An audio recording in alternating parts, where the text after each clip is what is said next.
नमस्कार. लक्षवेधीमध्ये आपल्या सगळ्यांचं स्वागत. मी प्रसाद काथे. कोरोनाची लढाई एका बाजूला आपण लढत असताना दुसऱ्या बाजूला म्युकरमायकोसिस नावाच्या नव्या रोगानं आपल्या सगळ्यांना त्रास द्यायला सुरुवात केली आहे.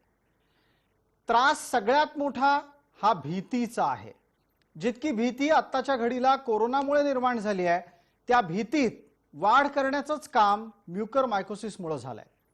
बुरशीजन्य या आजाराच्या मुळे अनेकांचे डोळे जाणे आणि अव्यंग होणे अशा प्रकारच्या त्रासाला रोगही सामोरा जातोय. परिणाम स्वरूप आत्ताच्या घडीला कोरोनाच्या उपचाराच्या दरम्यानच सुरू असलेल्या अनेक पद्धतींमधूनच हा रोग पसरतोय अशी एक शक्यता व्यक्त होत असतानाच ज्यांना कोरोना झालेला नाही ती माणसं सुद्धा म्युकरमायकोसिसचे बळी ठरतायत का, हाही नवा संशोधनाचा विषय. राज्य सरकारच्या समोर सध्याच्या काळात कोरोनाशी लढाई ही प्राथमिकता असतानाच दुसऱ्या बाजूला या नव्या रोगाच्यामुळे आणखीनच नवं आव्हान उभं ठाकताना दिसतं आहे. महाराष्ट्रामध्ये सगळ्यात आधी नाशिक परिसरात या रोगाचे सर्वाधिक रुग्ण आढळून आले आणि तिथून त्याचा मागोवा घेत जात असता हा रोग छुप्या पद्धतीने संपूर्ण महाराष्ट्रात पसरल्याचं दिसून आलंय. आत्ताच्या घडीला कोरोनाच्या दुसऱ्या लाटेत जो विदर्भ अधिक होरपळून निघाला त्या विदर्भात आता म्युकरमायकोसिसचं अस्तित्व ठळकपणे जाणवू लागलेलं आहे. म्युकरमायकोसिस कशामुळे होतो, त्यापासून कसं वाचायचं, आपल्या दैनंदिन आहारामध्ये रोगप्रतिकारक शक्ती टिकवून ठेवण्यासाठी आणि वाढवण्यासाठी काय करायचं, म्युकरमायकोसिस हा माणसाच्या दैनंदिन व्यवहाराच्या व्यतिरिक्त कुठल्या गोष्टींमुळे अर्थात कुठल्या बाह्य शक्तींमुळे जर होत असेल, बाह्य कारणांमुळे होत असेल तर ती कारणं कशी ओळखायची, अशा विविध प्रकारच्या चर्चेची, प्रबोधनाची, जनजागृतीची गरज आहे. आज लक्षवेधीमध्ये आपण त्याच विषयाची चर्चा करणार आहोत आणि त्याच निमित्तानं आम्ही निवडलेला विषय आहे म्युकरमायकोसिस पासून कसं वाचाल.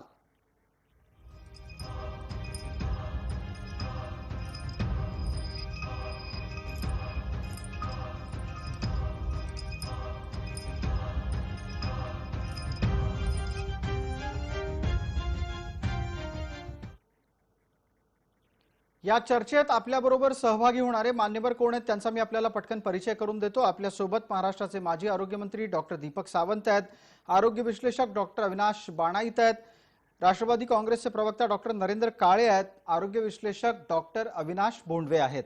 ही सर्व मंडळी डॉक्टर आहेत आणि आजच्या चर्चेत ते डॉक्टर म्हणूनच सहभागी होणार आहेत. या चर्चेमध्ये आपण विरोधक अशा स्वरूपात कोणालाही यासाठीच सहभागी केलेलं नाही, कारण ही चर्चा सरकार आणि विरोधक अशी नाहीये. जनतेला दिलासा देण्याचा आपला प्राथमिक कर्तव्याचा भाग लक्षात घेऊन आपण या चर्चेमध्ये सरकारी प्रतिनिधींनाही सामावून घेतलेलं आहे, जेणेकरून आत्ता समाजात जनतेत काय घडतंय त्याचं प्रातिनिधिक मतप्रदर्शन हे आरोग्य विश्लेषकांकडून व्हावं, त्यांना सरकारकडून काय मदत अपेक्षित आहे हे या चर्चेत सरकारच्या प्रतिनिधींपर्यंत पोहोचावं आणि सरकारकडूनही या संदर्भात आपल्या अडीअडचणी समोर याव्यात, हा यामागचा स्पष्ट हेतू आहे. या निमित्तानं आपल्या सोबत पॅनलवर असलेल्या सर्व डॉक्टर मंडळींचं मी स्वागत करतो. माझा पहिला थेट प्रश्न डॉक्टर अविनाश बोंडवेजी यांना आहे. अविनाशजी, आपण IMHचे माजी अध्यक्ष राहिलेले आहात. आत्ताच्या घडीला राज्यभरामधल्या डॉक्टरांच्याकडून म्युकरमायकोसिसच्या संदर्भात आपल्यापर्यंत काय माहिती पोहोचली आहे, एक साधारण अंदाज बांधला तर महाराष्ट्रामध्ये हजाराच्या जवळपास या रोगाचे रुग्ण अधिकृतरित्या सापडलेले आहेत का, आणि ही संख्या राज्याच्या लोकसंख्येच्या तुलनेत खूप कमी असली तरी धोका केवढा मोठा आहे? साधारणतः आतापर्यंत जी आकडेवारी आलेली आहे त्याप्रमाणे सुमारे 2000 पर्यंत म्युकरमायकोसिसचे रुग्ण महाराष्ट्रात सापडले आहेत अशी माहिती आहे. यामध्ये एक फक्त गोष्ट अशी की त्याच्यामध्ये पुणे, ठाणे, मुंबई अशा ठिकाणी हे सापडलेत, नाशिकमध्ये सापडलेत, नागपूरला सापडलेत, चंद्रपूरला सापडलेत. यामध्ये फक्त असं आहे की म्युकरमायकोसिसची जी निदान होतं किंवा त्याचा जो उपचार होतो हा जिल्हा रुग्णालयात किंवा थोड्या मोठ्या ठिकाणी होत असतो. त्याच्यामुळे पुण्यामध्ये जरी आज ते 30 ते 35 रुग्ण आलेत अशी माहिती असली तरी ते पुण्याच्या बाहेरून किंवा ग्रामीण भागातून किंवा इतरत्रही आलेले असतात. अशा पद्धतीने एकत्रित हे साधारणतः 2000 असावेत. यामध्ये एकच फक्त गोष्ट अशी आहे की आपल्याकडं डॉक्टरांना एक नोटिफायबल डिसीज म्हणजे एखादा आजार आला तर त्याची आपण सरकारी दप्तरी आपल्याला कळवावं लागतं की असं असं आहे. त्यामध्ये अनेक आजार आहेत, साथीचे आजार असतात किंवा ट्युबरक्युलोसिस सारखाही आजार असतो. त्यामध्ये अजूनही हा आजार तसा नवीन असल्यामुळे आणि नुकताच हा मोठ्या प्रमाणात आल्यामुळे त्याची तशी एक्झॅक्ट नोंद होत नाही. पण साधारणतः महाराष्ट्राच्या सर्व भागामधून याचे रुग्णांची नोंद होतीये हे स्पष्ट होत आहे. आपण एक महत्वाचा मुद्दा या निमित्तानं अधोरेखित केला तो असा की रुग्ण राज्याच्या सर्व भागांमध्ये आहेत, त्याचं निदान मात्र शहरी भागामध्येच होऊ शकतंय. आपल्या सोबत डॉक्टर अविनाश बाणायत आहेत. अविनाशजी, आपण बालरोग तज्ञ म्हणून नागपूर परिसरामध्ये परिचित आहात. लहान मुलांच्या बाबतीत म्युकरमायकोसिस किती घातक ठरू शकतो? म्युकरमायकोसिस हा फार कमी प्रमाणात लहान मुलांमध्ये दिसलेला आहे. कारण बेसिक आपल्याला हे समजून घ्यायचं आहे की म्युकरमायकोसिस हा नवीन रोग नाही, तो एक्झिस्टिंग होता. म्युकरमायकोसिसचे छोटी छोटी अंडी असतात ज्यांना स्पोर्स म्हणतात, ती वातावरणात पसरलेली असतात. आपण ज्याला मोल्ड म्हणतो, फंगस म्हणतो, बुरशी म्हणतो, तोच हा प्रकार आहे. आणि ब्लॅक मोल्ड किंवा ब्लॅक बुरशी ही जर आहे तर ती म्युकरमायकोसिस. एवढाच फक्त फरक आहे की म्युकरमायकोसिसची ग्रोथ ही खूप स्पीडनी आणि खूप घातक ठरते. नॉर्मली जिथे कुठे जखम झालेली असते तिथे हे स्पोर जर चिकटले तर त्याची ग्रोथ फार जास्त व्हायला लागते. आणि ग्रोथ त्या लोकांमध्ये जास्त होते ज्यांना डायबिटीस आहे, ज्यांना इम्युनो सप्रेसिव्ह ड्रग्ज दिले गेले आहेत. जसं कॅन्सरचा पेशंट आहे त्यांना किमोथेरपी किंवा रेडिएशन किंवा इम्युनो सप्रेसिव्ह ड्रग दिलेले आहे. ज्या व्यक्तीला ट्रान्सप्लांट किंवा अशा पद्धतीची काही सर्जरी झालेली आहे की ज्यांना परत इम्युनो सप्रेसिव्ह ड्रग दिले गेले आहे, किंवा स्टिरॉइड जास्त घेणाऱ्यांमध्ये म्युकरमायकोसिस दिसतो आहे. आता स्टिरॉइड काही लहान मुलांच्या याच्यामध्ये द्यावं लागतं, जसं नेफ्रोटिक सिंड्रोम किंवा बरेचसे असे डिसीजेस आहेत की आम्हाला स्टिरॉइडवर डिपेंडंट राहावं लागतं. असे बरेच स्टिरॉइड डिपेंडंट ड्रग्ज आहेत. पण लहान मुलांपेक्षा जास्त सध्याच्या घडीला नागपूरमध्ये किंवा विदर्भामध्ये आम्हाला जे कोरोनाचे पेशंट आहेत त्यांच्यामध्ये म्युकरमायकोसिस जास्त दिसते. आणि असं आमचं ऑब्झर्वेशन आहे की एक तर ते कोमॉर्बिड कंडिशन म्हणजे डायबिटिक असावे, सिव्हिअर डायबिटिक्स अनकंट्रोल्ड असावा, किंवा एक गोष्ट आता आम्ही स्टडी करतो आहे की ज्याच्यामधनं ऑक्सिजन दिला जातो ते जे ह्युमिडिफायर असतात, एका पाण्यातनं ते ऑक्सिजन ह्युमिडिफाय म्हणजे थोडासा ओलसरपणा राहायला पाहिजे, सो दॅट लंग्स मध्ये जर कोरडा ऑक्सिजन गेला तर लंग्स ड्राय अप होऊन जातील. त्याला ह्युमिडिफाय करावं लागतं. आणि हे ह्युमिडिफाय करत असताना जे पाणी आतमध्ये त्या ह्युमिडिफायर मध्ये आहे ते बदलल्याने गेलं, ट्युबिंग बदलल्याने गेले, तर जसं एसीच्या डक्ट मध्ये ज्यामध्ये वेटनेस राहतो किंवा जिथे जिथे ओलसरपणा आहे तिथे म्युकरमायकोसिसची ग्रोथ होते. म्युकरमायकोसिस नवीन नाही आणि त्याचा फक्त निदान जे आहे हे आता जास्त याच्याकरता व्हायला लागलं की खूप सारे पेशंट, सिरियस पेशंट एका ठिकाणी यायला लागले आणि चुकून असं होऊन जातं की त्यांना झालेली जखम मग ती नेझल नॉस्ट्रिल मध्ये टाकलेल्या ज्या ट्यूब्स आहेत त्याच्यामुळे असो, किंवा सतत ऑक्सिजन दिल्यामुळे, सतत स्टिरॉइड दिल्यामुळे इम्युनिटी कमी झाली आणि म्हणून फंगल ग्रोथ जास्त झाली. म्युकरमायकोसिस साधारणतः नाकापासून सुरुवात होतं किंवा तोंडाच्या आतमध्ये जे पॅलेट असतं त्यामध्ये, आणि मग आपले जे सायनसेस आहेत ते, किंवा इयर आपलं आईज मध्ये एक फ्लफी हे होऊन जातं, फ्लशिंग होतं, आणि नाकाच्या आणि ब्रेनच्या मध्ये जो एक क्रिप्रिफॉर्म हे आहे, प्लेट आहे, त्याला परफोरेट करून म्युकरमायकोसिस हे ब्रेन मध्ये देखील जातं. आणि त्याची ग्रोथ खूप फास्ट असल्यामुळे आपणाला हा रोग 20 ते 50% घातक ठरतो, मृत्यू ओढवू शकतो. अगदी डॉक्टर, आपण अत्यंत सविस्तर ही माहिती दिलीत. दरम्यान एक छोटीशी विनंती आहे की सर्वच मान्यवरांपैकी कोणा ना कोणाचा तरी कदाचित स्पीकर सुरू आहे, त्यामुळे मी जे बोलतोय ते परत एकदा प्रेक्षकांना ऐकायला जाते. कृपया त्याची फक्त छोटीशी काळजी घ्यावी. आता डॉक्टर अविनाश बाणाईत यांनी दिलेल्या माहितीच्या नुसार जखमेच्या माध्यमातून म्युकरमायकोसिसचा संसर्ग होऊ शकतोय. मधुमेही, ट्रान्सप्लांट झालेल्या व्यक्ती, स्टेरॉइड्सचं नियमित सेवन करणारी मंडळी आणि कोरोना बाधित हे याचे प्राथमिक शिकार ठरू शकता आहेत.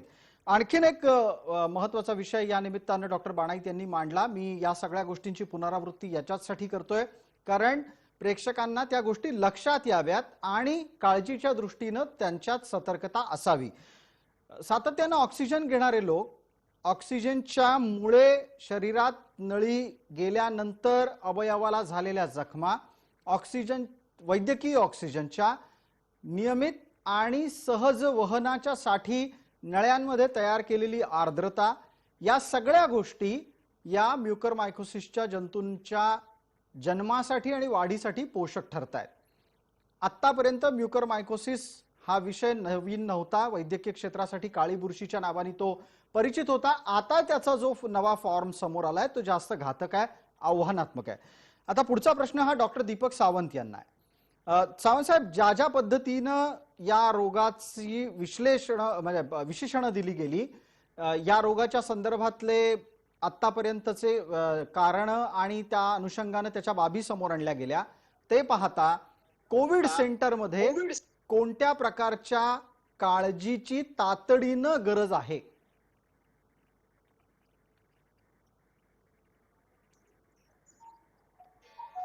हॅलो, माझा आवाज येतोय? अगदी डॉक्टर सावंत साहेब, आता आपला आवाज येतोय, नीट येतोय, बोला.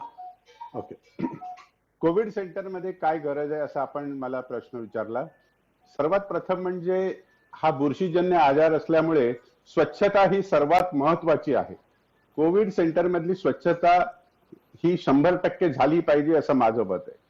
दुसरं एक बाणाईत साहेबांनी सांगितलं, त्यामध्ये मी एक गोष्ट ऍड करू इच्छितो की हॉस्पिटल इन्फेक्शन मध्ये देखील आपण ज्यावेळी पाहतो की एखादा पेशंट दीर्घकाळ राहिला हॉस्पिटलमध्ये तर त्याला हॉस्पिटल इन्फेक्शन होते आणि ह्या हॉस्पिटल इन्फेक्शन मध्ये देखील फंगल इन्फेक्शन एक पार्ट आहे असं मी मानतो. मला वाटते माझे सर्व सहकारी मित्र जे आहेत ते याला ऍग्री होतील.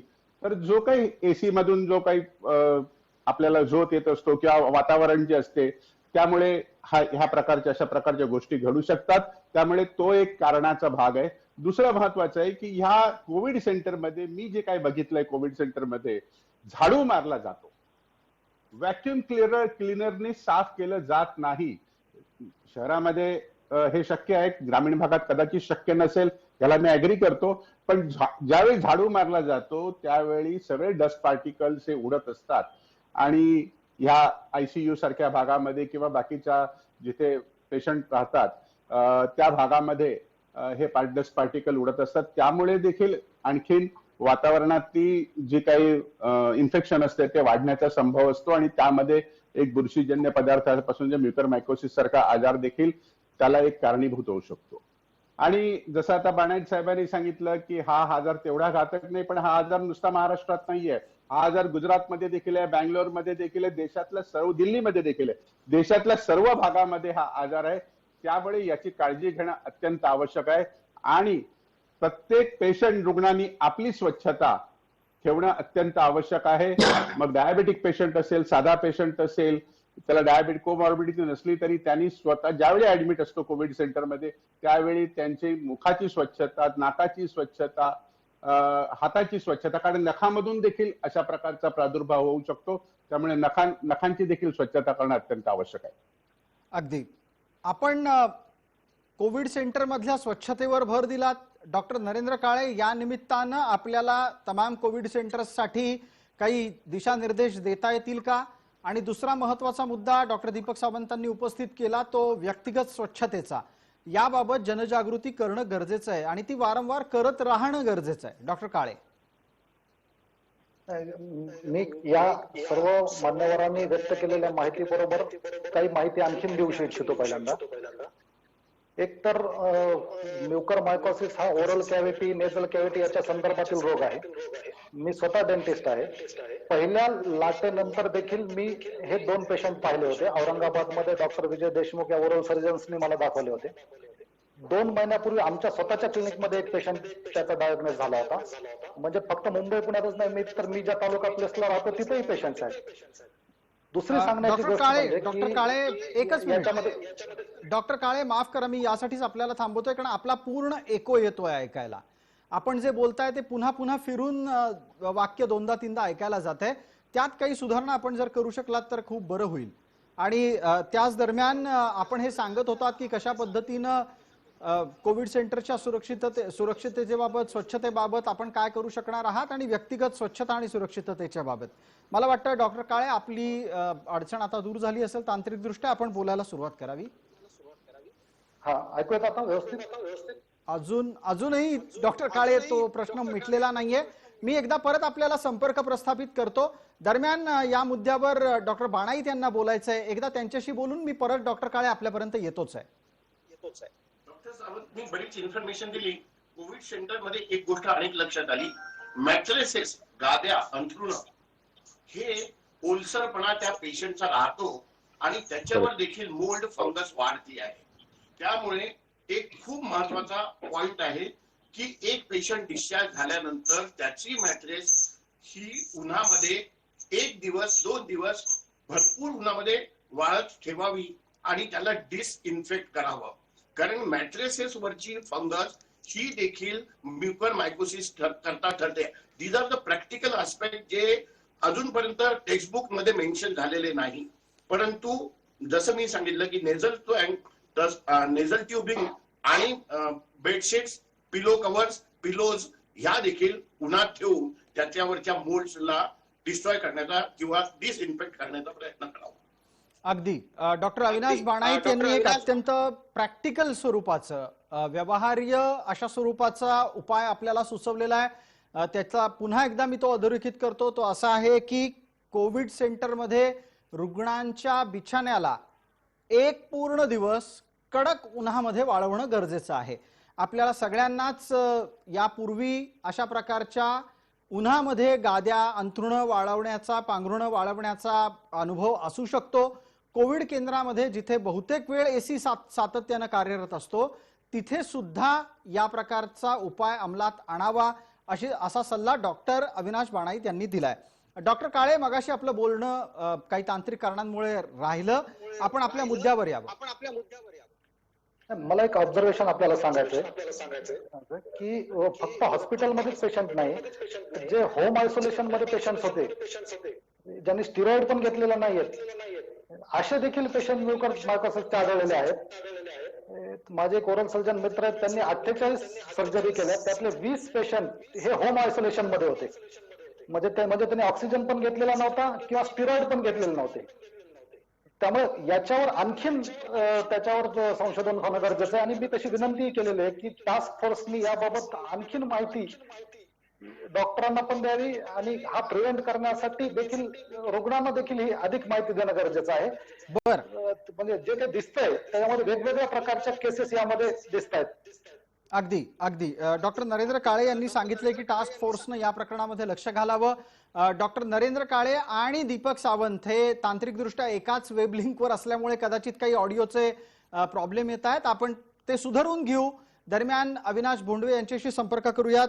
अविनाशजी, आतापर्यंत उपायांच्या दृष्टीनं आपण वाटचाल करत होतो चर्चेची.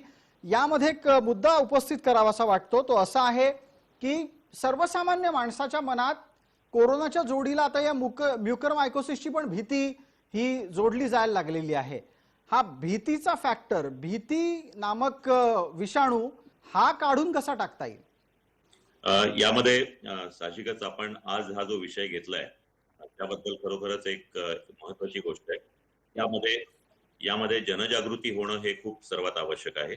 आणि भीती काढण्यासाठी आपल्याला त्या आजाराला वेळीच रोखता येतं याबद्दल आपल्याला लोकांच्या मनात विश्वास निर्माण करायला पाहिजे. यामध्ये मी एक असं सुचवू शकेन, आता जर सांगितलं की कोविड रुग्णालयामधून डिस्चार्ज होऊन घरी गेलेल्या लोकांमध्ये हा सापडतोय. त्याच्यामुळं हेच निश्चित आहे की हे फक्त कोविड रुग्णालयातच होतं असं नव्हे, तर हा इन्फेक्शनचा स्रोत हा घरी सुद्धा असू शकतो. आता यामध्ये एक महत्वाची गोष्ट आपण निश्चित करू शकतो की मी अनेकदा पाहतो की कोविड हॉस्पिटलमध्ये ऍडमिट झालेला पेशंट तिथून बरा होऊन ज्यावेळेला घरी येतो त्यावेळेला त्याला जी स्टिरॉइड्स दिलेली असतात ती टेपर ऑफ म्हणजे कमी कमी करत बंद करायची सर्व ठिकाणी त्याच्याप्रमाणे सूचना दिलेल्या असतात. परंतु 50% जास्त पेशंट रुग्णालयातून घरी आले की सर्व औषधं बंद करतात किंवा सूचनांचं पालन करत नाही. त्याप्रमाणे ते त्यांनी केलं पाहिजे. दुसरी एक गोष्ट, प्रत्येक कोविड रुग्णालयामध्ये साधारणतः 7 दिवसानंतर पेशंटला परत फॉलोअपला बोलवलं जातं. तर या पद्धतीने फॉलोअपलाही अनेक पेशंट जात नाहीत. 80% जास्ती पेशंट फॉलोअपला जातच नाही. आणि यामध्ये आपल्याला एक असं करता येईल की हॅलो अगदी डॉक्टर, आपण सलग बोलत राहा. आपलं म्हणणं अतिशय नीट पोहोचतंय आमच्यापर्यंत. तर यामध्ये सगळ्या प्रेक्षकांपर्यंत आपला आवाज अतिशय नीट जातोय. आपण बोलत राहावं. यामध्ये ज्या वेळेला रुग्ण परत येतात, आपण आता हे कोविड रुग्णालयाची जी सर्व ट्रीटमेंट किंवा उपचार केला जातो हा फिजिशियन्स, पल्मोनॉलॉजिस्ट किंवा आयसीयू स्पेशालिस्ट यांच्यातर्फे केला जातो. तर हे फॉलोअपच्या वेळेला मला असं एक सुचवावंसं वाटतं की ENT सर्जन, ऑप्थॅल्मॉलॉजिस्ट किंवा फेशिओमॅक्झिलरी सर्जन यांचाही एक फॉलोअप असावा. या पद्धतीने पोस्ट कोविड ओपीडी या पद्धतीने चालायला हवी. त्यामध्ये बरे होऊन गेलेल्या पेशंटला पुन्हा पुन्हा तिथं ज्यावेळेला यावं लागतं ते खूप आवश्यक आहे. मागच्या वेळेला महाराष्ट्र सरकारने या पद्धतीची पोस्ट कोविडची योजना आखली होती, परंतु ती प्रत्यक्षात आली नाही. परंतु आता त्याची नितांत गरज आहे, कारण केवळ म्युकरमायकोसिस नव्हे, इतरही काही आजार आहेत की जसं लंग फायब्रोसिस आहे किंवा इतर काहींना मूत्रपिंडाचे विकार होतात, काहींना शुगर त्यांची खूप वाढते, काहींना हृदयाचे त्रास होतात. आपण ऐकतच असाल की ते रक्तामध्ये गाठी होतात नंतर. बरोबर. ह्या सगळ्या गोष्टी या पोस्ट कोविड सिंड्रोम या नावाने ओळखल्या जातात.